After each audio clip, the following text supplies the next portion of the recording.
মধ্যপ্রাচ্যে মার্কিন আধিপত্য আর চলবে না বলে হুঁশিয়ারি দিয়েছেন ইরানের সর্বোচ্চ নেতা আয়াতুল্লাহ আলী খামেনি।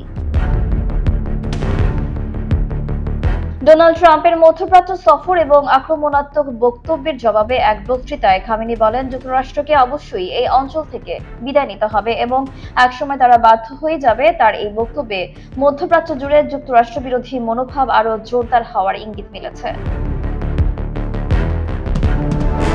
তেহরানে সমাবেশে দেওয়া ভাষণে খামেনি বলেন, যুক্তরাষ্ট্রের মধ্যপ্রাচ্য ভিত্তিক কৌশল মূলত উপসাগরীয় রাষ্ট্রগুলোকে সামরিক নির্ভরশীলতার মধ্যে রাখার এক পরিকল্পিত ফাঁদ।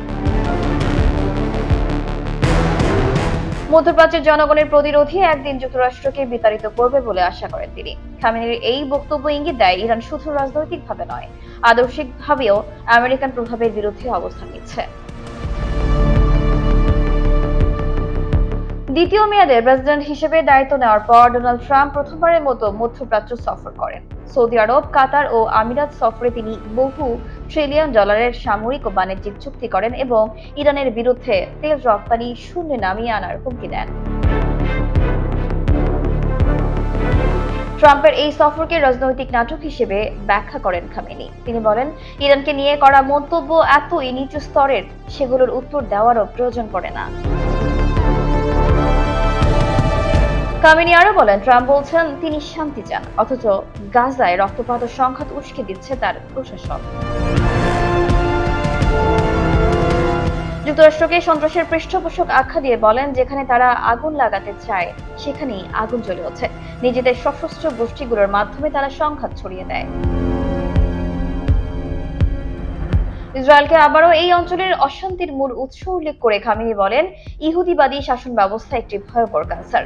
এটিকে অবশ্যই উৎপাটন করতে হবে। ফিলিস্তিনের ওপর গণহত্যা চালানো এবং গাজার সামরিক আগ্রাসনের জন্য শুধুমাত্র ইসরায়েল নয়, মার্কিন প্রশাসনও সমানভাবে দায়ী। ভাষণের শেষ দিকে খামেনি শিক্ষা খাতে সরকারের গুরুত্বারোপের কথা বলেন। শিক্ষার খরচ আসলে ব্যয় নয়, এটি একটি শক্তিশালী বিনিয়োগ, জাতির ভবিষ্যতের ভিত্তি। বিশেষজ্ঞরা বলছেন, এই বক্তব্য খামেনির কৌশলগত দিক পরিবর্তনের ইঙ্গিত। একদিকে যুক্তরাষ্ট্রের বিরুদ্ধে আদর্শিক অবস্থান, অন্যদিকে দেশের ভিতরে দীর্ঘমেয়াদী শক্তিশালী রাষ্ট্র গঠন।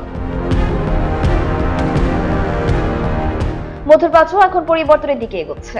আঞ্চলিক রাজনৈতিক সচেতনতা, গণপ্রতিরোধ ও কৌশলগত পুনর্গঠনের মাধ্যমে এই অঞ্চল একদিন মার্কিন আধিপত্য থেকে মুক্ত হবে বলে বিশ্বাস করেন ইরানের সর্বোচ্চ নেতা।